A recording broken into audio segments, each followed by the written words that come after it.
Dan K Show Season 5, and we're feeling fine. I'm going to try to get myself back into mid-season form, Episode 1.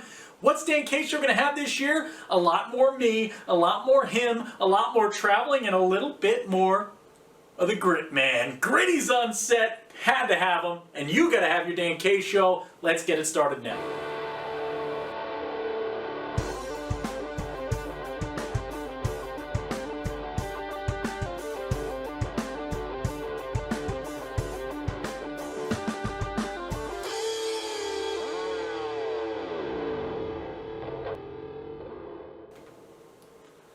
Welcome back for the first time officially this year, ladies and gentlemen. What an incredible job done by Lucas Jones in the offseason, putting together those interviews, episodes, all that kind of stuff, while Dan K was piecing together the model of what is soon to be a media conglomerate, the Dan K Show. It's a big, gosh darn year, and it is our 5-year anniversary, and that is the first of Dan K's 3 things. 5 years of the Dan K Show, looking back at where we started to where we are today. Lucas and I are going to discuss a little bit of that on tonight's show. It's been really exciting. We'll talk about that in the empty net. Thing number 2, increased travel. We're going to be jet planing around the world. We're going to be driving around the world, and we are going to be making a Midwest tour later this year. We got that in the works. It is going to be an exciting season, and we want to hit every single portion of the country. Thing number 3, the new guys are in town. Welcome to the new guys. Next up on the show, we're going to be talking about all of the newcomers, all of the rebrands in the USPHL landmark and landscape. Not landmark. Dan K. First mistake of the year. Chalk it up, Lucas. He's the editor. He can put up Dan K Show mistake number 1, but I am flawless. And let's introduce him for the first time this year. He hasn't gotten a chance to talk yet in pure Dan K Show fashion. He's my left-hand man. He's my consigliere. He's now a website designer. He is a clothing designer, although he was kicked out of the last fashion show he was at because I was his only model, and I was not a good one. They did not like me up there. Apparently, you're not supposed to eat and walk on the runway. I tripped, made a mess. It was terrible.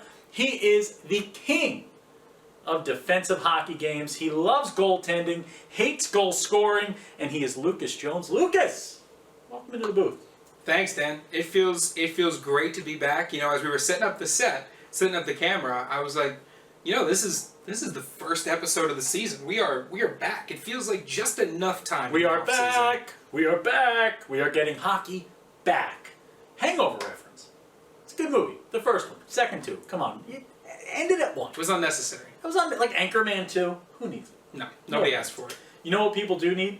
To hear about some of the new teams in the USPHL. And Lucas, I know the one that right now, name-wise, has made us both the most excited, I think, is the Columbus Mavericks. I think anytime you can reference Top Gun in a game, you gotta love it. Columbus Mavericks, Lucas, that Columbus, Ohio market, they're gonna move into the Great Lakes Premier. Talk about the kind of success you can have in a big city like Columbus. Well, I mean, I think it's great. You know, we always talk about how good expansion is for the league, and you know, you provide another opportunity for players in different regions of the country to be able to come out and join into this great USPHL model. I think a city and area like that can definitely support a hockey team. I love the name. The name is perfect. I will say this, for a lot of these teams, they really have spent a lot of time on the names this year, and I think besides, you know, the teams and the markets and the players, all of these are great things we can talk at length. But the names, Dan. The names are what's setting some of these new teams apart. In this Great Lakes division, Lucas, you're going to have the Columbus Mavericks, the Lake Erie Bighorns, Lansing Wolves, Metro Jets, Pittsburgh Vengeance, and Toledo Cherokee. It's going to be top to bottom, one of the most difficult divisions in junior hockey this year. Yeah, you know, I think with some new teams, you get that little bit of realignment. All of a sudden, you take that division and you step back and you go, whoa. You know, what type of competition is going to be coming out of this league? We know that once you get into November, teams are solidified, the systems are in place, you know, the rosters have started to really gel, and that's when hockey in these competitive divisions really starts to get interesting. You see a lot of movement top to bottom, a lot of teams shifting around. I think this is going to be one of those divisions that'll be exciting to watch. I want to talk about movement. The MJDP moved to the Midwest East, and they will be joined by another newcomer to the USPHL. How about the Fort Wayne Spacemen? Major Dan to hockey control. It's time for the Spacemen to take control of the Midwest East. Fort Wayne, Lucas, a market that I think there is a real hankering for hockey, and the Spacemen are going to bring it to them. Yeah, I mean, Fort Wayne, there's definitely been this countdown, right? They started at 10 with the announcement, and they are about to lift off and shoot for the stars. Touche. This is going to be a fun division to watch as well. We know how competitive it was last season. You know, we know that the Cougars ended up kind of on top last season, and we know there's a lot of really great hockey.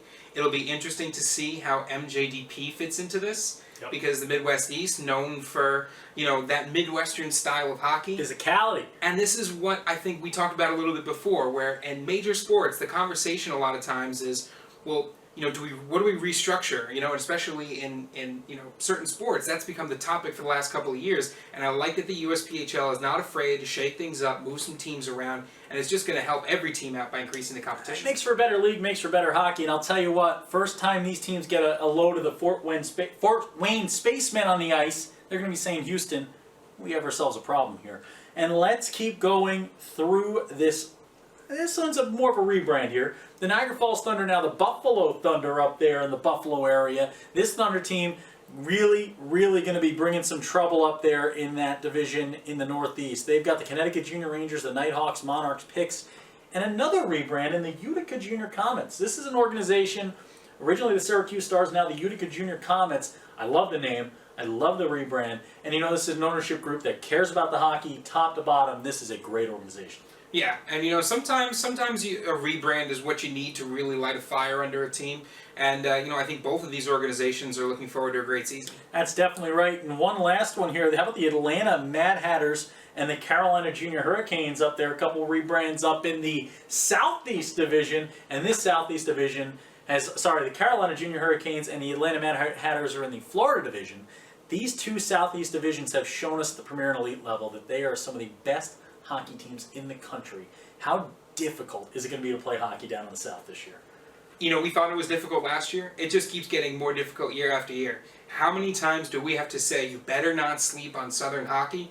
These are going to be two great teams to watch. I think their inclusion in that division is really going to help that entire brand. It makes everybody more competitive. It makes everybody better. You add in the Charleston Colonials into that Premier and Elite Florida division. And you want to talk about an owner who knows how to win. When Jocelyn Langlois is involved in all of this, and he's involved in an organization, they win games. You've seen what he's done with the Charlotte Rush. You see what he does in Atlanta. This is a team ready to win, and I think they're going to win right away down there in Florida. Yeah, and we'll get to see very soon, you know, that Premier and Elite, that kickoff weekend happening pretty soon. That's September 7th and 8th weekend. So we are just a few weeks away from great hockey. We are a few weeks away, and you know, Twin City Thunder are moving to the NCDC. It's not a rebrand. It's not a new team. But they're going to be a new team in the NCDC, and we are going to have something for them coming up in a few weeks. But before that, it's time to talk about our first 4 NCDC previews. We're going to talk defending champion Boston Junior Bruins, defending Founders Cup champion Jersey Hitmen, the New Hampshire Junior Monarchs in their second season, and the Northern Cyclones led by Bill Flanagan, our favorite, top favorite coach. One of our favorites. One of our favorites. We can't pick favorites. One of our top 13 just because Jim Henkel would beat me up. NCDC coaches. R.C. Like would beat me up. There's a lot of... Basically, every coach could beat me up. I don't think there's a coach I could take. No, I wouldn't say so. I got no shot, Yeah. especially on skates. You got a no glass shot. jaw. I got a glass jaw. No, I got a good jaw. I mean, I'm Polish. My head could go through doors and walls. You got a steel head, but a I'll glass jaw. stand forever, but I'm going to lose that fight. The Dan K Show's coming to your town. The Dan K Show, covering everything USPHL from the NCDC, Premier and Elite. The Dan K Show, starring Dan K and Lucas Jones.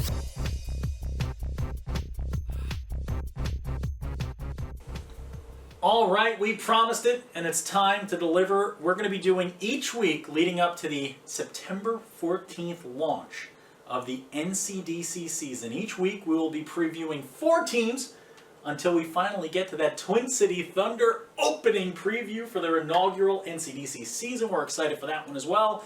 But today we've got the Boston Junior Bruins, Jersey Hitmen, Northern Cyclones, and New Hampshire Junior Monarchs. Let's start with the defending champs. You win a title, you get to go first in the previews. We're starting with the Boston Junior Bruins. Last year they went 32-15, 2-1. They were the Dineen Cup champions. Unlike me, who was the mini Dineen Cup champion when I beat Lucas 2-0 in our Air Hockey Championship finals. But the Bruins, they battled, they beat the Connecticut Junior Rangers, they earned the cup. Lucas, dig into the Boston Junior Bruins here a little bit. How did they look coming into the season? Well, I mean, you got to give them a little bit of prejudice when you talk about them coming into the season, right? Because they are the guys, right? And that has a little bit of a double-edged sword because yes, they come in with a few returners here and there, and they come in with that well-known that legacy of Boston Junior Bruins systemic moving of players up, right? It's really cradle to college, and there's always going to be fresh troops coming to the line, so to speak. But I think the other thing is there's now a little bit of a target on their backs, and a lot of teams saw what they did in the playoffs, saw the systems that they've run, and have been spending their entire offseason going, if the road to the NCDC championship has to go through Boston, how are we going to smash through that roadblock? I got to ask a question here. This is something I've been thinking about since the season ended. I thought about it last year after IHC had won a title, and I really believe this. I think that winning repeat titles, back-to-back championships in junior hockey is the hardest possible thing to do in sports. You look at it, and you look at this setup of, you have to rebuild a team basically. If you've won a championship, like the Boston Junior Bruins did, you lose almost everybody to Division I hockey. At this level, the NCDC, with how well it does moving players up to the NCAA Division I level, they have guys going everywhere right now. You're losing Johnny Hockey. You're losing Robbie Griffin. You're losing all this talent. You're losing Yaniv Peretz to Quinnipiac, one of the best goaltenders in the history of junior hockey. It's so difficult to rebuild that, recapture that again. Lucas, is winning back-to-back junior hockey championships the hardest thing to do in sports? I think it's extremely difficult. I don't think it's the hardest thing to do in sports. I think that going back-to-back takes a few things, right? What does it take to win once? It takes not just the ability of your players, team chemistry, and good systems coaching, right? But it takes a little bit of that gel, right? That team fabric that really starts to set in around November, right? So let's take a look at those four things. The systems aren't changing, right? You've got that Boston Junior Bruins legacy. That the coaches aren't changing, the system's not changing. The organization's not changing. They've got these players that start young and they move them all the way up through all of these different teams with those systems in place. So I think what is difficult is building that system initially. I think that's more difficult. How do you take, essentially, if you're a new team, how do you then look at your system and say, I'm going to eventually build to what the Boston Junior Bruins can do? That, I think, is more difficult than simply repeating a championship. Look, the Masters family and Coach Mike Anderson here, they've created what we call Division I Hockey Factory, right? They just churn in and out. They bring guys in, they elevate them to a new level they've never been to before in their game, both on and off the ice, and they get them to Division I ranks in the NCAA. And they're incredible at doing it. But winning a title in junior hockey is a lot different than advancing, because you're not just advancing the individual, you're putting together the entire roster. You've got the goaltending, you've got the defense, and the way junior hockey works, you lose that talent each year. You've got to rebuild from the ground up. It is a scrap heap every year. It is working from bottom to top in your organization. Now, obviously, teams like the Boston Junior Bruins, teams like the Jersey Hitmen, teams like the Islanders Hockey Club, they do this each and every year in and year out. But it is so difficult to accomplish that. And that's where I think the Boston Junior Bruins are going to run into the biggest issue. You've got a target on your back. Target on your back. You are the guys each day. The Ric Flair quote, right? You want to be the man, you got to beat the man. That's what everyone's looking at every single time out. When you go to a showcase, everyone's watching your game. Everyone's watching your players. Every scout has the extra eye on you. Trying to win day in and day out through the regular season got to be one of the most difficult things, if not the most difficult thing in sports. Let's talk about a difficult thing. Jersey Hitmen. That's our next team. That's who we go to next. These were the Founders Cup champions, the regular season champions, a team that until Bill Flanagan and those Northern Cyclones, who I'll tell you nobody wants to face, we'll talk about them in a bit, but until they met up with them in the first round of the playoffs, everyone in the hockey world thought this Jersey Hitmen squad was unbeatable, unstoppable, 43-7-0 on the year. They had the goaltending, they had the defensive play, they had the forward play, they could score, they could beat you 1-0, they could beat you 9-8, they could do it anyway.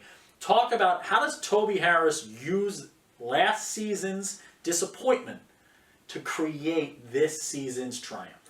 Well, I think one of the best things that the Hitmen do is they run an organization that never ever panics, right? We've seen games where, they may have been down a little bit early, especially when they were facing the Northern Cyclones, but they never panicked, right? They took what was happening and they said with kind of a cold reality check, like, here's what we need to do. Yep. I think the one thing they can learn from last year is that Northern Cyclones team played a very reactive game of hockey, a very flexible game of hockey. Yep. They were essentially, you remember as a kid that little stand up punching thing that no matter how many times you knocked it over from Rugrats, it would just come right back up. That was the Northern Cyclones. Yeah. And I think what the Jersey Hitmen now can take from that is if we face a team that reacts to whatever we're doing, we have to get away from what we do and figure out now how to camouflage it, figure out a little bit more of a trickery style of hockey, something they may not be used to, but something that I think they now have to add to their arsenal. Let me put it into I'm going to go historical here for you, and Luke's going to love this. Luke is already excited about this, you can see. My thought is, you look like the British Army, back Revolutionary War times, right? They would just storm over people. They had the numbers, they had the ability, they had the talent, and they would walk into battle and they would just storm over troops. The Northern Cyclones, they were the Americans. They had that guerrilla warfare going. They come into a game and they're not afraid to get into the mud. They're not afraid to get into the muck and mire there. They're gonna deal with it however they have to deal with it. They're getting the puck out anyway. They get the goaltending. They block shots. What you're gonna see from Coach Harris this year is he's gonna have a team that's ready to play that style of play when needed. They're gonna answer the bell. And that is something, sometimes you walk into a match, into a boxing ring, into a hockey rink, onto a football field, into a baseball stadium, and you're just not ready to play the style of game the other side brought to it that day. And that is never going to happen again with this Jersey Hitmen team. Watch out for them. I wouldn't be surprised for them to go over the win total they had last year. 43 wins last year out of 50 games. I wouldn't be surprised if we saw 45-5-0 out of this Hitmen team. Please quote that if it's right. If it's wrong, everyone forget that I said it. Moving on. Next, we go to the team that knocked out the Jersey Hitmen, the team led by Coach Bill Flanagan, a team that blocks shots, does everything that annoys every other team. The Northern Cyclones, and they got themselves to the semifinals last year, nearly to a title, led by Coach of the Helm, Bill Flanagan. Yeah, and Coach Bill Flanagan is going to be backed up, with a few guys from last year's team. That veteran presence is going to be so important for them because not only are they going to be able to use those veterans to build this next generation of Cyclones players, but these veterans are like the grizzled old veteran at the mountaintop coming down to tell these guys, like, I was there last year when we went through this. And here's what I learned from that. And Bill Flanagan, joy to talk to, understands the game of hockey beyond the X's and O's. He understands all of the intangibles in the game, as do the veteran returners on this team. I expect big things from the Cyclones. Want to know how I describe the Northern Cyclone style of play? Gritty. They play a gritty style of hockey. And you look at some of the returners they have coming back. How about the man who bombs them in the back of the net, Zach Raybaum, who was one of my go-to guys last year. When you asked me who I thought top 20 players in the entire league, any position last year, Zach Raybaum was one of them. Bryce DeFazio is the most underrated defenseman in the NCDC. I will say it now, I will say it again, and I will continue to shout it from a mountaintop.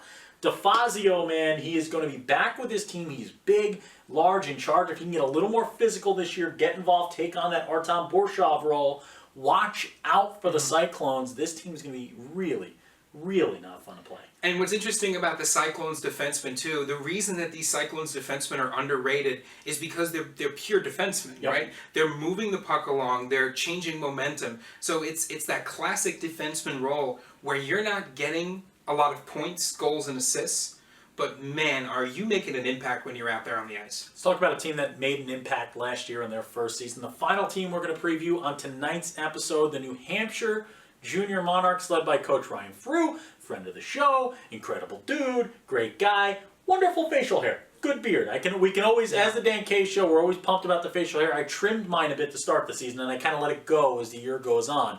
But let's look at his squad and the number one returner for them in net between the pipes, Matt Pasquale, early favorite for goaltender of the year. Yeah, I mean, right out of the bat, too. And, one of the things that I think the Monarchs are going to be working on to surround him with is a little bit more speed. You always need one or two of those guys that, will just blow right by you. The Ole Andersons of the world, where guys are just like, wait, was that a person that just skated past me? The other thing they're going to want to add, they're looking to add that size. Again, those impact players that are just like a house on skates. Yep. That they're going to knock you not through the boards, but back to the town where your team is located. So if they can add those two things, I think some of the issues they had last season, where they kind of fell off a bit towards the end, will be able to help them stay on top and finish out the season strong. You look at the New Hampshire Monarchs record, 27-18, 2-3. This is a team that started 1-7-1. So you look at that record, you isolate that out, and that's 26-11 right there in wins and losses up front. My Lanta, was that good math for me. Lucas, deep down inside, knows that that's probably the best math I'll ever do. Watch me try to give a tip. But, we talk about, this is a team, Ryan Frew likes to play fast hockey. He likes to get out, he likes to get his forward skating, he likes to get the defenseman involved, he likes to score, he likes to keep the game moving, he likes the quick changes, you know what I mean? Those fire sale changes, get the advantage on the ice, get the shift change at the right time. And last year when I talked to him at the Ice Vault Arena, home of the Hitmen, during the Hitman showcase, he said, man, this is fast. And for a guy whose entire motto was to play fast, to say the game is fast, his guys were just caught a little off guard. And when they got their feet under him and he got them up to speed, all of a sudden things changed. And with a year under his belt, watch out for what he puts together. Absolutely. Once you adjust to that game, to that NCDC game with the speed and the size, and you go, okay, this is what I need to be looking for. A guy like Frew in a market that he's in, Yep. I think I'm expecting some big things from the Monarchs this year. They own Hooksett, New Hampshire. They own that New Hampshire area. I mean, that Northeast region.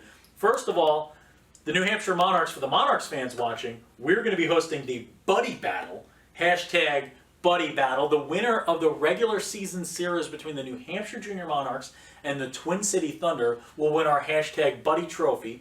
I am working on getting that built and created so I can give that out after the fifth and final game of that regular season series. Good luck to both teams on that one, hashtag Buddy Battle. Make sure you hashtag that when you talk about it, because someone's got to win. We're creating rivalries here and friendships at the same time.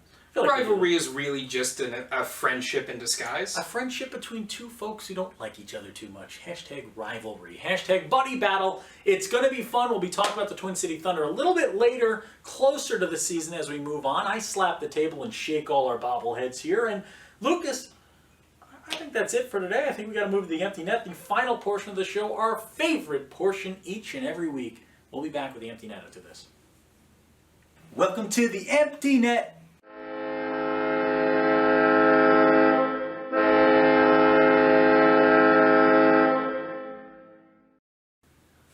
Welcome to the empty net, my favorite portion of the show. I don't know about Lucas. Do you like talking to the people? I love talking to the people. Really? Lucas, I'm a man of the people, Dan. You may not know that about me, but, the people are the best part of the show. You know what's the best part of the show today? That I'm unveiling. I'll tell you, I won this at a golf tournament, and we've got all kinds of gritty stuff now. Later on this year at an event, we're going to be raffling off this gritty poster signed by Lucas and Dan. We haven't signed it yet because I don't have the heart to touch it yet. But we're going to be auctioning this off later this year, so get ready for that one. It's going to be an opportunity. We're also going to have a lot of new things coming down the pipe for you. A lot of fun. Lucas, let's talk about last year. Over 10 million social media impressions. The most watched show in junior hockey. One of the top podcasts in hockey across the board, NHL, junior hockey, NCAA, anywhere. Traveled across the country, covered NCAA hockey, covered the USPHL, covered the NCDC, covered even some ACHA hockey. What do we got in store this year for the people? What do we got? We have more. We got more. We so much more. are looking at what we did last year, and we said, how can we do more? And we said we couldn't possibly do more. And then we hired our first full-time employee. So now I'm going to be behind the scenes creating websites, updating blog posts, reaching out, talking to the people, figuring out how we can improve the weekly show, get you those highlights you want so bad. I am going to be working my butt off to try to make this show as great as it can be. Dan has acquired a new title of travel director. He's going to be organizing everything, making sure our travel is as efficient as possible. That's right. And producer Lena seeing some expanded roles in social media. And we have a returner from the injured list. Alex Jones, a.k.a. Jonesy, will be back. You're going to get to meet him next week. You're going to get to meet him on the show next week. He's going to be back. The roster of the Dan K Show is expanding. The footprint of the Dan K Show is expanding. And every new team in the league is just a new opportunity to meet some new folks. If you want to get promoted on the Dan K Show, you've got a team, you've got a job, you've got a business, you're just yourself, reach out to us. If you want to talk to us, reach out to us. Reach out to @the_Dan K Show. Please check out our website, which will be launching soon. The Dan K Show is the biggest show in hockey.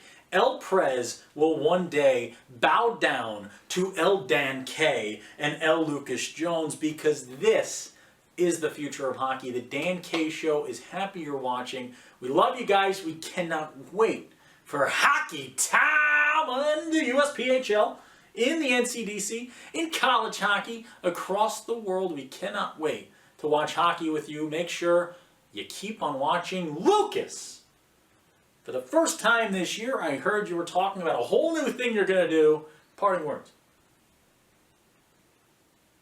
Still hasn't changed. Nothing's changed except for the fact that things are getting bigger. 10 million impressions plus last year. Let's do 25 this year. We went up 400%. Let's go up 800%. Let's keep growing together. When Dan K's on the mic, it's always hockey night. And when you watch, you make us happy.